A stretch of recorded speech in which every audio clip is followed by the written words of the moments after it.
Hey everybody. Well, we all know of the news today, and I wanted to give my thoughts on the death of Randy Savage. Now, I must warn you, I'm going to try my best to not break down while I talk about him, because his passing really affected me more than you will ever imagine. I was at work. It was like one in the afternoon, and I got a text from my friend telling me that Randy Savage died in a car accident. And at first, I'm like, "You're full of shit." And then I started getting a whole bunch of text messages from people on YouTube and all my friends and everything telling me Savage is dead. And literally, my knees started to buckle where I was standing in my gallery. It took everything in my fiber, everything in my being to just hold it together and not break down and cry while I was at work. It took a lot, because you see, I've said the story before in the past. My first wrestling match I ever saw was Savage versus Ricky Steamboat, WrestleMania 3. That was the first match I ever saw. I was with my father, and we went to his friend's place, and I actually just caught the middle of WrestleMania 3. While they were doing the promo to set up the match, I caught that, and then I was a little boy watching, and I was just in awe. I was transformed watching this. I'm like, I saw Savage go down the aisle with Miss Elizabeth. He had this shiny, like, beautiful cape on, and I'm like, he had a shiny belt. I'm like, was like so intrigued by him. I'm like, who is this guy? And I watched that match, and I was just glued to the television. I could not keep my eyes off that match. It was incredible from start to finish, and it made me a wrestling fan. That match single-handedly made me a wrestling fan, but most importantly, it made me a Macho Man Randy Savage fan. See, my childhood was very, very bad, and I needed to find ways to escape my reality because it was so bad. And pro wrestling gave me that forum to escape my reality. I would watch pro wrestling intensely. You know, as a little kid, I thought it was real, so, I was really into it, how it's real, and, it was like, I was so into the storylines and the characters, and it just made me not focus on my own reality, which was so bad. So, once my father left my life, and it was like later on during that year, I was just like left wondering, will I ever have that father figure in my life? Will I ever have that man that would teach me how to become a man? So I would look at wrestlers. I would look at like Randy Savage, and I would see him and thinking like, this guy's the ultimate man. He's like so cool and he's so amazing, and I just gravitated towards him. I looked at Savage as a role model, and I was so into Randy Savage. I used to imitate him as a kid and everything. I was such a fan of his. People always ask me, what's your favorite match of all time? And I'll always say this: it's Savage versus Ultimate Warrior, WrestleMania 7, career-ending match. That match had everything: great storytelling, fast action, great wrestling. It was intense. It was emotional. And the ending of that match, you couldn't ask for anything more. Savage was, Macho King at the time. He was with Sherry Martel. He was a heel. He loses to the Warrior. Miss Elizabeth is like in the stands watching, and they had this incredible relationship on screen. And off screen they were married, but they had their problems. But on screen they had this incredible relationship, and people wanted those two to get back together because at the time they weren't together. And at the end of the match, she came to ringside, Miss Elizabeth, threw out Sherry Martel, and then Savage and Elizabeth embraced. And it was amazing to watch. It was so emotional. I was crying my eyes out. So many people was crying to see that image of those two. It was incredible. That match had everything that you want in a wrestling match. It was incredible. Savage, to me, is my all-time favorite wrestler. I know a lot of people will debate it, but to me, Savage was a total package.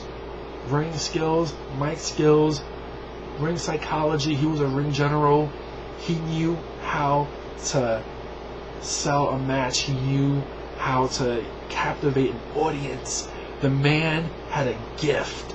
He had something that is not taught at all. It's not taught at all. Savage was that man. And the thing with him was, he was a small guy. He was like, I don't think he was even 6 feet tall. And at that time, he was all these behemoths, all these big muscle-head dudes that was taking over, like Hogan and Andre and Warrior and all these guys were big guys. But Savage broke through that barrier. He became the heavyweight champion. You know, Vince believed in him. He made Vince believe in him because Savage was a hard worker. Such a hard worker, which is why he was given the Intercontinental title so many times, and he had long title reigns, because the Intercontinental title in the 80s was like the workhorse title. People that had Intercontinental title matches were the match of the night in any card that set it up for the main event for the heavyweights. Savage bust his ass night in and night out. And when he was finally given the heavyweight title, I was so happy for him. I'm just shocked right now. You know, it took all day for me to think about what I was going to say, because the one thing as a wrestling fan that I always wanted to do besides go to WrestleMania was to meet Randy Savage in person. I was never fortunate to see any of his matches live. Never fortunate. But I thought maybe, just maybe, he would do like an autograph signing in New York, or, you know, maybe WWE would have inducted him in a Hall of Fame, and, you know, I would have gone there to see him and get a chance to meet him in person, and, you know, shake his hand and tell him what he meant to me. Tell him how he practically saved my life, because as a kid, I was so angry. I was so hurt. I hated the world because of all the problems I was having with my family and all the turmoil that was happening in my life. And I turned to wrestling to escape that. And I saw Randy Savage as that go-to guy to, like, just be like, he was like the father figure that I wanted. And I wanted to kill myself so many times when I was a kid, and I didn't. And I didn't because I think wrestling really helped me, you know, it helped me express myself. You know, I was happy watching it. It made me feel so good. And now I'll never have that opportunity to tell Randy Savage what he meant to me. And it hurts. It really, really hurts.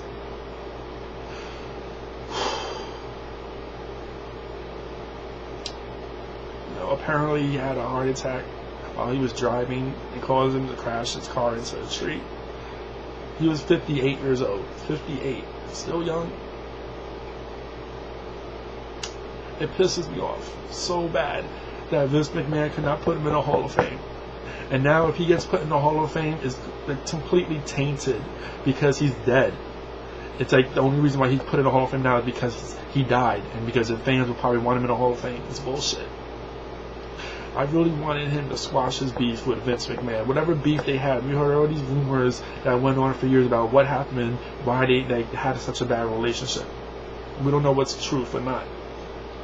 But you know, last year, I think, not last year, this year, he was promoting the WWE All-Star Game, and I saw that, and I was like shocked to see Randy Savage promoting the game, and I was thinking maybe, just maybe, that was like the breakthrough for him and WWE to get on good terms again, you know? And who knows what happened?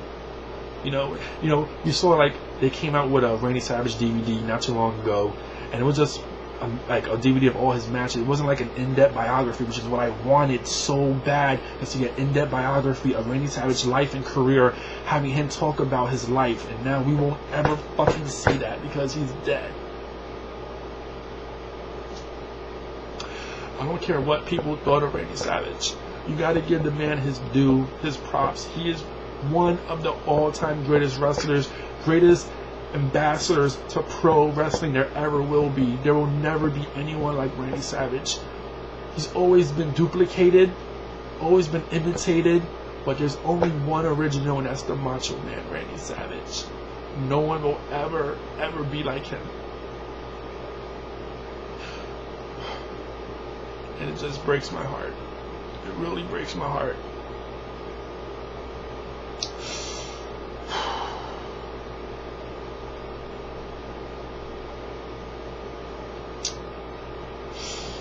That's all I wanted to say.